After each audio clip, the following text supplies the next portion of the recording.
Eagle has landed. This is my 1955 Ford Thunderbird. It hasn't moved under its own power since 2006. At that time, it was leaking so much engine oil and transmission fluid that I just couldn't drive it anymore. So I pulled the engine and the transmission. Sometime in the late 1960s, this car was in a pretty bad wreck. This is what it looked like in 1974 when our family first got it. You can see the fender, A-pillar, and door got it pretty good.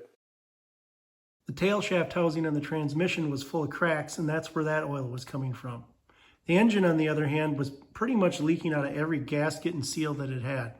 That's when I decided to upgrade the heads to burn modern fuel. Before the car got in an accident back in the 60s, it ended up getting a full rebuild. And from my understanding, there was only about 5,000 miles on that rebuild, so the bottom end looked pretty good. I ended up bead blasting the rims and getting new tires for it. Since then, I haven't really touched it. Life just sort of took over and it was no longer a priority. So I'm going to pick up right where I left off, finding parts and putting this thing back together. It's been a long time since this thing's seen the road and I cannot wait to drive it again. I've always liked how the hood opens on these. It opens backwards.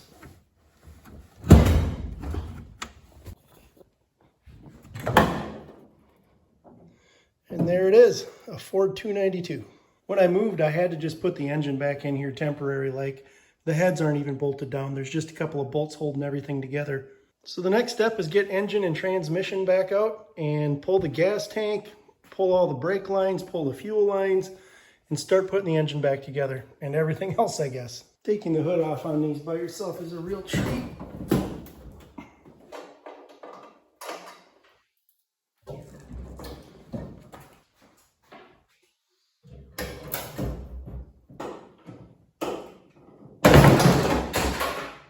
That was exciting. Just a side note here, the nuts that are welded to the inside of the structure of the hood were spinning on the inside, making it really difficult to get this thing off by myself. I probably should have got some help, but I'm going to end up doing some body work on the inner structure of this hood before I put it back on.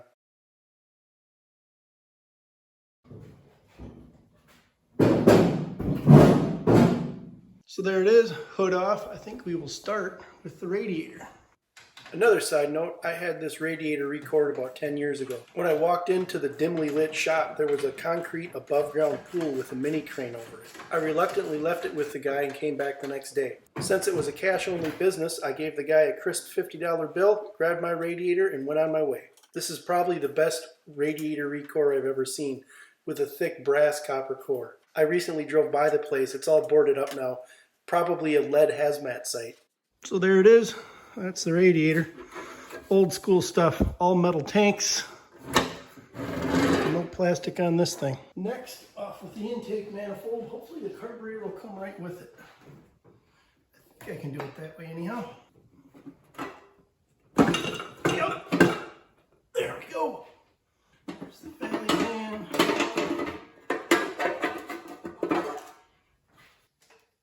Off with its heads.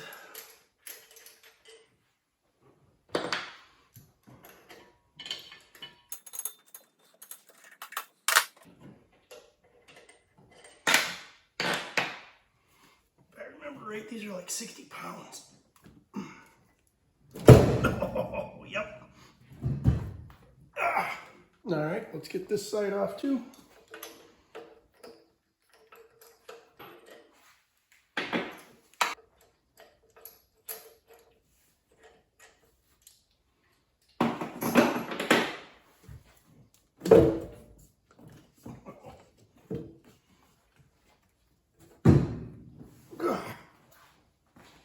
So there we are, just about stripped down to get the engine out.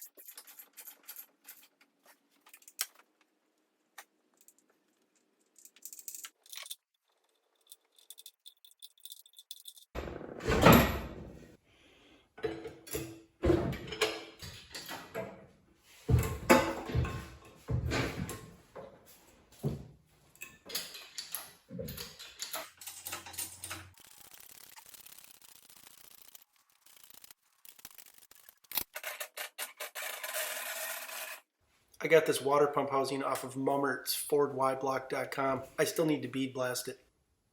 And pull off the flywheel.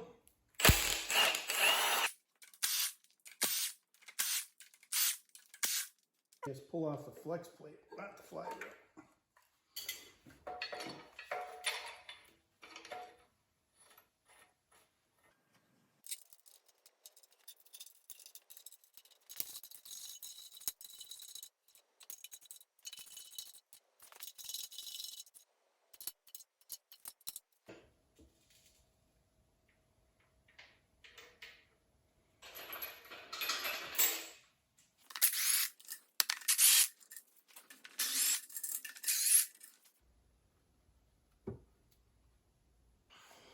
The transmission did not want to go under.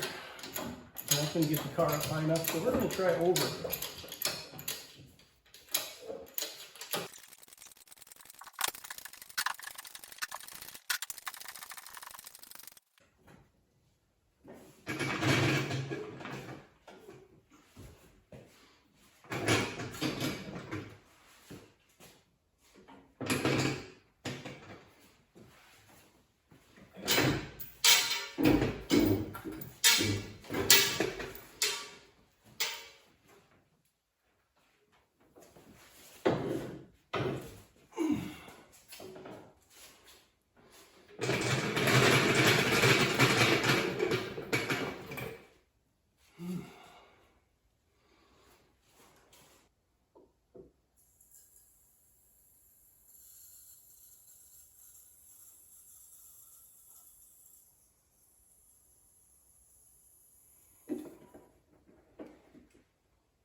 Oh, the Eagle has landed.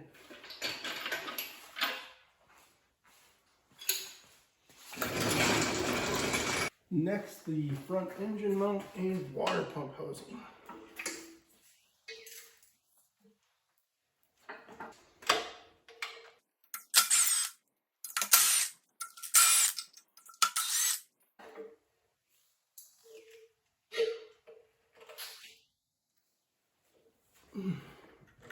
Thing is heavy.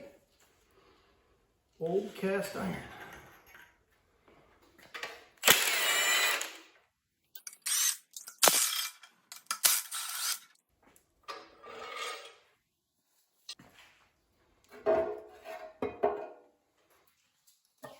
We got a bit of flash rust here. Hopefully that doesn't create an oil leak. I don't think that's where the seal rides though. I think it's back here. So I think we're okay. Next, pulling off the oil pan and oil pump.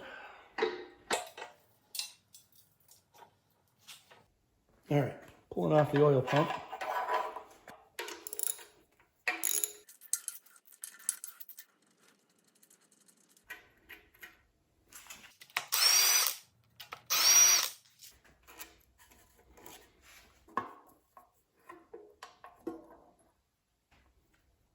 Now we can get the oil pan off.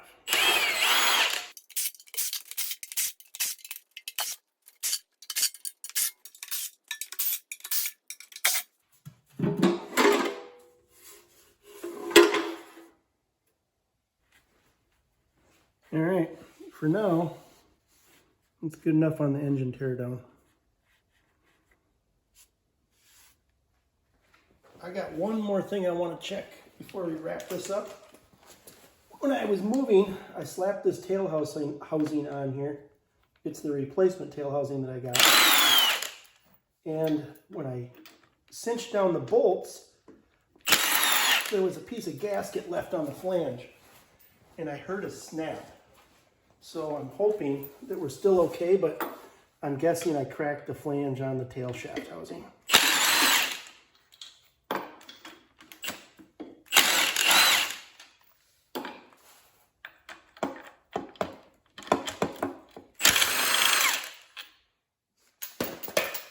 All right, cross your fingers.